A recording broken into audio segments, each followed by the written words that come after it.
Well, hopefully we can start that trend here in Kansas City. Will Allen's farm in Milwaukee grows 1 million pounds of food on 3 acres, produces 10,000 fish, and 500 yards of compost on 3 acres. And how many empty acres would you say we have in our urban core? Kansas City is a huge city geographically. Yes. That's one of our benefits of this city, our population density.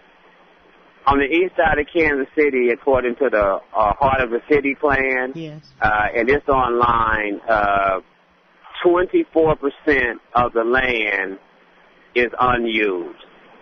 In the heart of the city, or in the Heart of the City plan, that's the area that covers the Vine Street area, the Prospect Corridor Initiative area, and the Ivanhoe area. I see. So in those 3 areas, the actual lot count and actual zoning shows that 24% of the actual land is undeveloped, it's unused, it's basically vacant lots. Okay. Now, does that 24% include blighted buildings and derelict buildings, or are we just talking about what's been cleared off?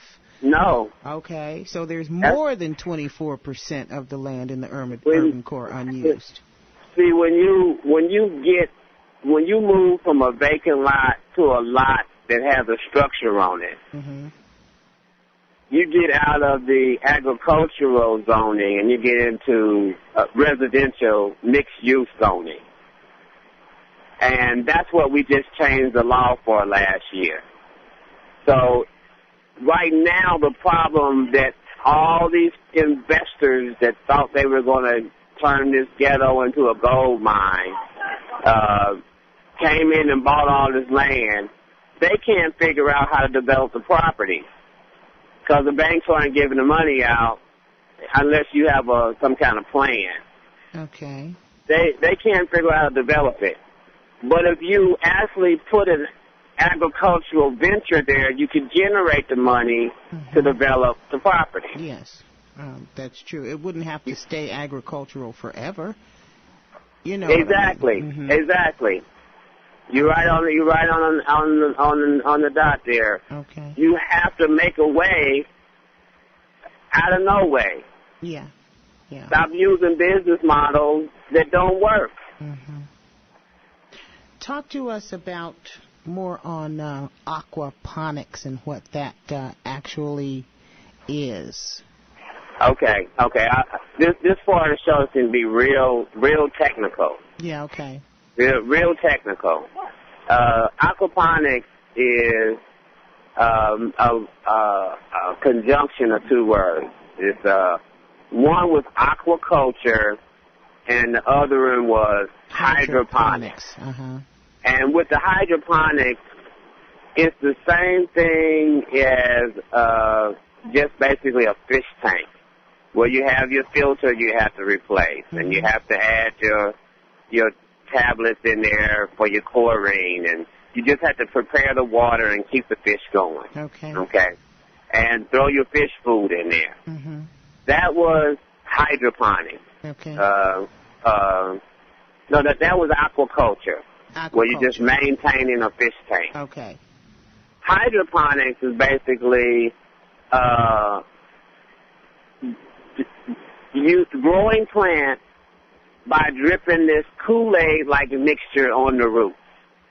Okay. You would mix it up, and you would drip it down on the roots, and the plants would be able to grow. As opposed to planting them in a field that you'd plowed up and all of that. Exactly. Okay. Exactly.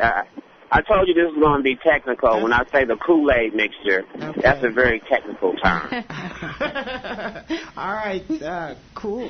Be cool, because that was way over my head there. That yeah. Everybody can't make Kool-Aid. You got to mix it just right. Okay. Right amount of sugar and water and everything. Yeah. So that's how you get the nutrition that you want, and then you mix that in. and you just drip what the plant needs onto the root. Okay. And it doesn't have to go through the dirt and so forth.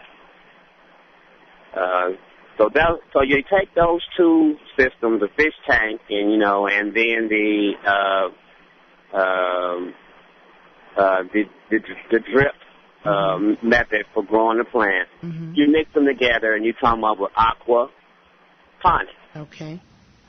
So that system, on a larger level, is what we've put out at what Green Acres has put out at East High School. Okay.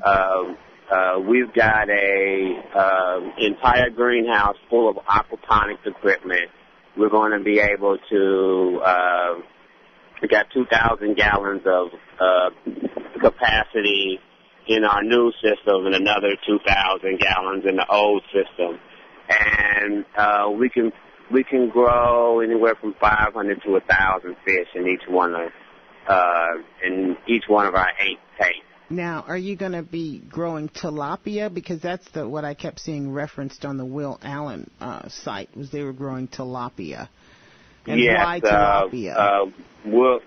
Tilapia is emerging in the Kansas City market. In the United States market. Mm-hmm. It is the most traded fish on the international market. It's just now becoming the thing here in America. Okay. And it's always been a staple product. So it's nothing new. It's nothing magical about it. There's been people around the world have been growing this fish for quite some time. Okay.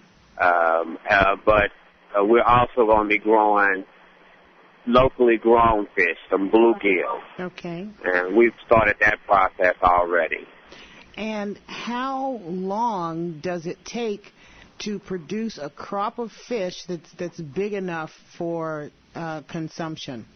A 10-pound fish. If you that's a big fish. Take a little fish, grow it into a 10-pound fish ready for baking, you can take 6 to 9 months based upon the type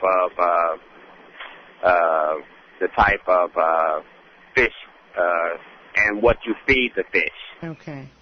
Okay. That's a huge fish. Mm-hmm. That would be a giant bluegill that was 10 pounds.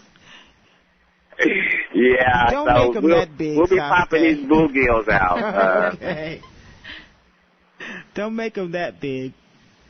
Well, we're a lot of farmers try to get it perfect before they do it, because they do something, and that's some of our nature sometimes, is to try to perfect things before we get started. Yeah. But when you're hungry, and the reason that we are an urban farm and not an urban garden is because we live in a economically undeveloped area with an unemployment rate above 45% for black males on the east side of Kansas City. You should start a business, which is the fuel for jobs. Yes. In this economy, big corporate doesn't hire most of the people. It's small businesses hiring people. And as Adenike said earlier, you have a few people making the food for everyone. Yeah.